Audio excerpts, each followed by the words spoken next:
The Haunting of Room 217, a true story for sleeping.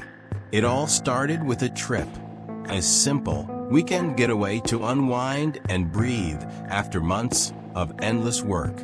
Lisa had heard about the historic Stanley Hotel in Estes Park, Colorado, an old-world charm nestled in the Rocky Mountains. Known for its breathtaking views and vintage decor, it was the perfect place to escape the rush of the city.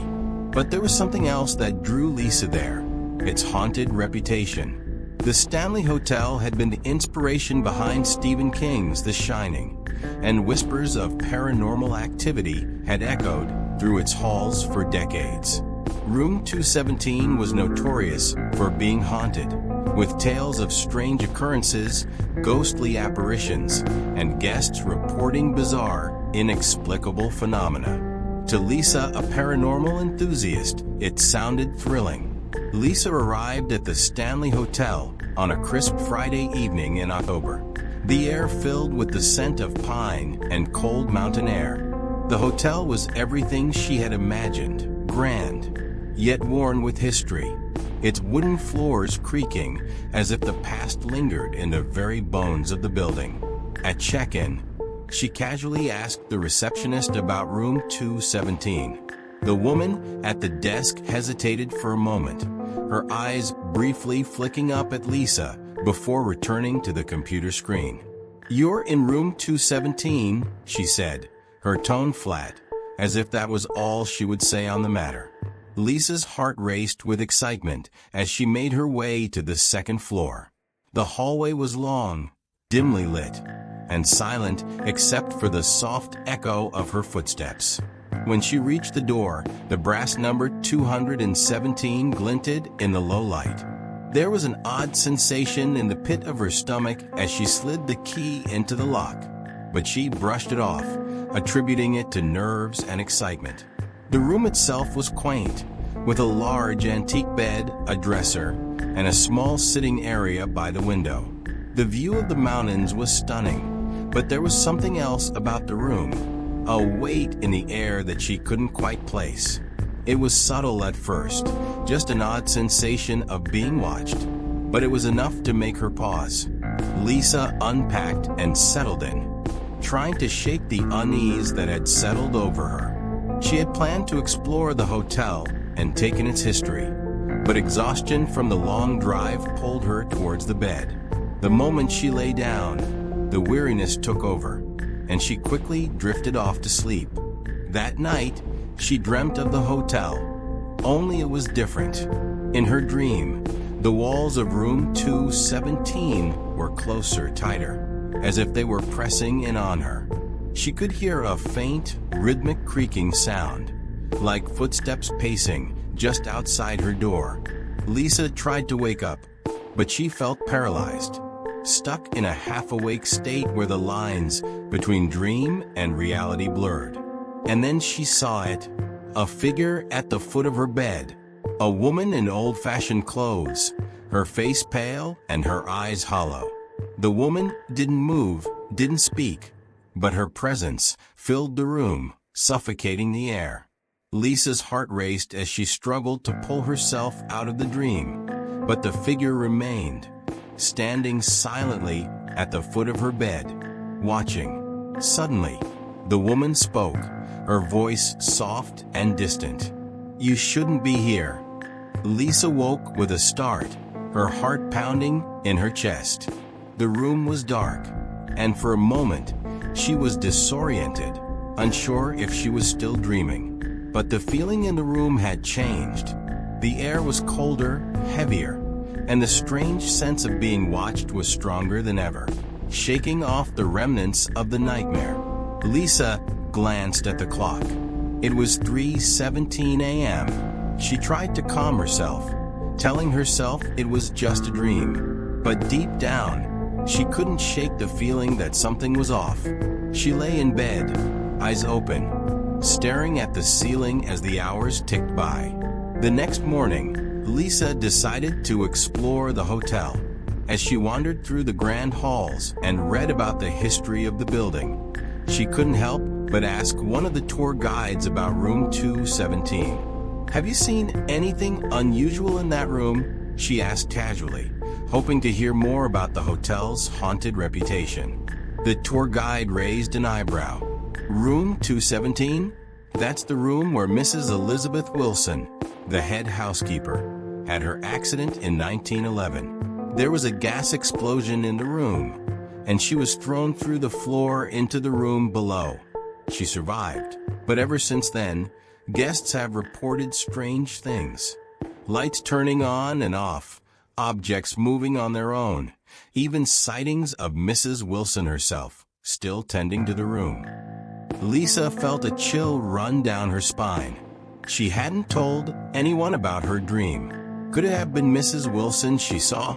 The figure at the foot of her bed, the strange, lingering presence in the room.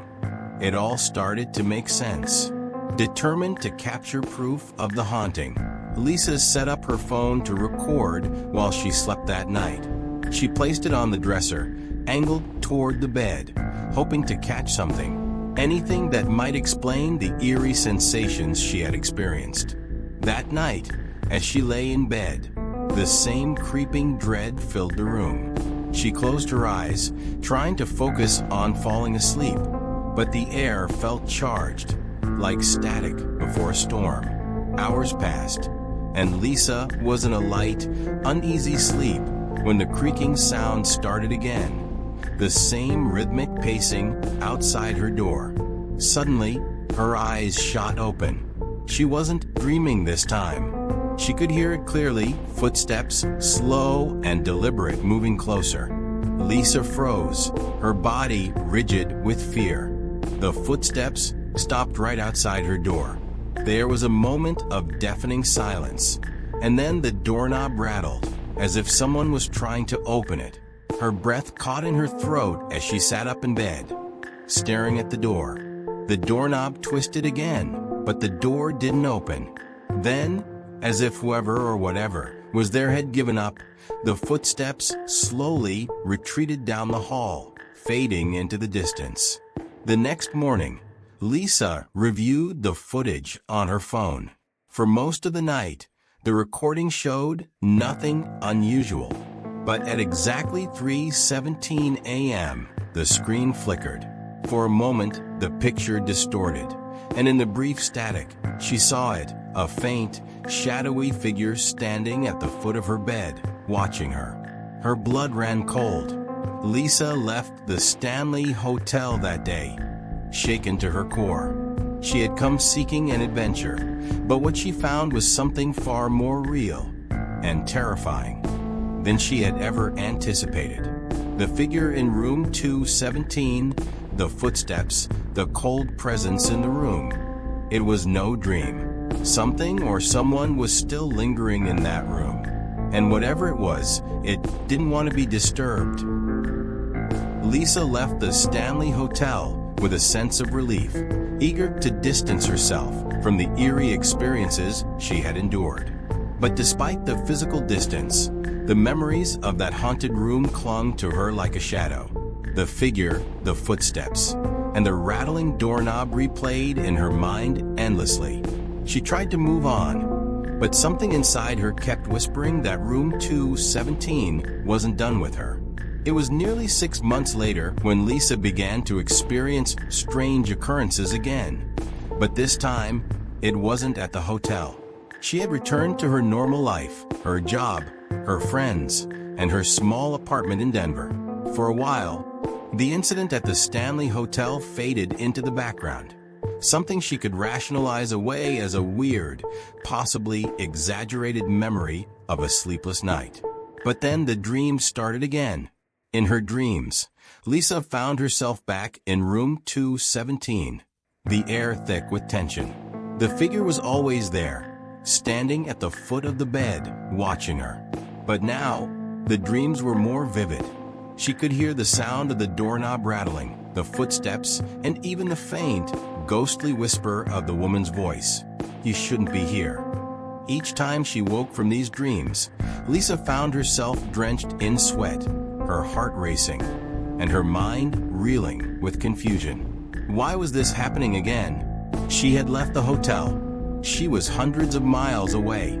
The haunting should have stayed behind in that old room, but it hadn't. One night, while tossing and turning in her bed, Lisa heard a soft creaking sound. Her eyes snapped open, and her heart dropped into her stomach. It was faint, barely audible, but unmistakable. The sound of footsteps, like the ones she had heard in room 217. They were slow, deliberate, and seemed to echo in the silence of her apartment. She bolted upright, her ears straining for any other sounds. The footsteps stopped abruptly, and the room fell eerily silent. Lisa felt her skin prickle with fear. She knew she was alone in her apartment, but the sensation of being watched returned. It was the same feeling she had experienced in room 217, and it was stronger now than ever. A cold draft swept through the room, and Lisa's breath came out in shallow puffs. Her eyes scanned the room, searching for anything out of place. That's when she saw it, something small and barely noticeable at first. Her closet door, which she always kept closed, was slightly ajar. She had closed it before going to bed. She was sure of it. Lisa's pulse quickened as she stared at the door. The air in the room felt heavy, pressing down on her chest. She wanted to get up, to close the door, but something stopped her, an overwhelming sense that something, or someone, was waiting behind it. The door creaked open a little more, and Lisa's breath caught in her throat. She couldn't see inside the closet, but the darkness beyond the door seemed to deepen, as if it were more than just the absence of light. It felt alive, like the shadows were reaching out, pulling her into the same oppressive fear she had felt in room 217. And then, she heard it, a faint whisper. "You shouldn't be here." The voice was unmistakable. It was the same voice from her dreams, the same voice from the hotel. But how? How could it be following her here into her own home? Lisa's mind raced with questions, but she couldn't move, couldn't breathe. Her body was frozen in place, her eyes locked on the open closet door. The temperature in the room plummeted, and she felt a cold hand of dread grip her heart. Slowly, ever so slowly, something began to emerge from the shadows of the closet. At first, it was just a shape, a figure, almost indistinguishable from the darkness itself. But as it stepped into the faint light of the room, Lisa's blood ran cold. It was the woman from room 217. Her hollow eyes stared at Lisa, and her mouth moved soundlessly, as if she were speaking, but no words came out. Her old-fashioned clothes were tattered, her skin pale and translucent, and her presence was suffocating. The woman's eyes locked onto Lisa's, and in that moment, Lisa knew this was no dream. This was real. "You shouldn't be here," the woman whispered again, her voice cold and distant. The lights in Lisa's apartment flickered violently, casting the room into chaotic shadows. She wanted to scream, to run, but her body refused to obey.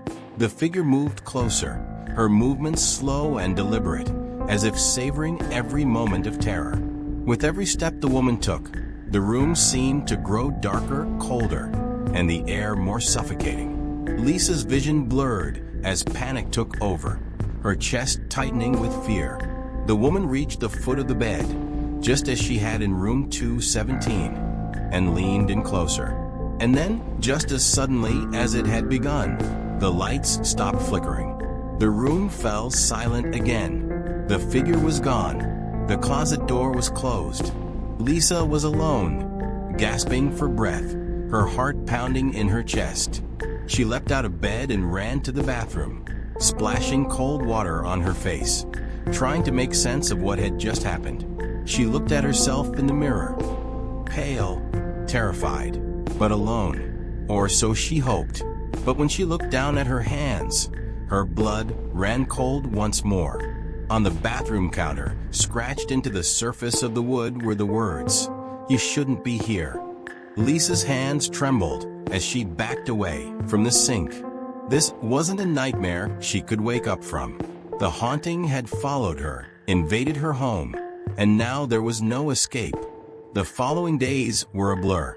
Lisa hardly slept, and when she did, the nightmares grew worse. The figure appeared more frequently, not just in her dreams, but in the corners of her vision, lurking in the shadows of her apartment. Objects moved on their own, lights flickered without reason, and the cold spots in her home became more frequent. Desperate, Lisa turned to a local paranormal investigator, hoping for answers. The investigator, an older woman with decades of experience, listened to Lisa's story with grave seriousness. "You brought something back with you," she said after Lisa finished recounting her tale. "Spirits can attach themselves to people, not just places. If this spirit has followed you, it's because it has unfinished business." Lisa's heart sank. She didn't want to believe it, but deep down, she knew it was true. The woman from room 217 wasn't just a ghost haunting an old hotel. She was something more, something tied to Lisa now.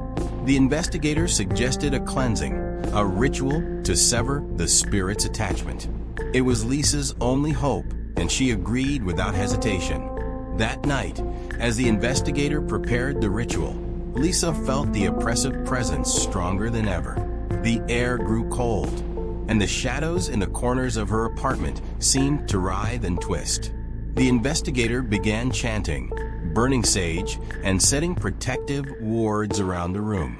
For a moment, the air seemed to lighten, and Lisa dared to hope that the nightmare would finally end.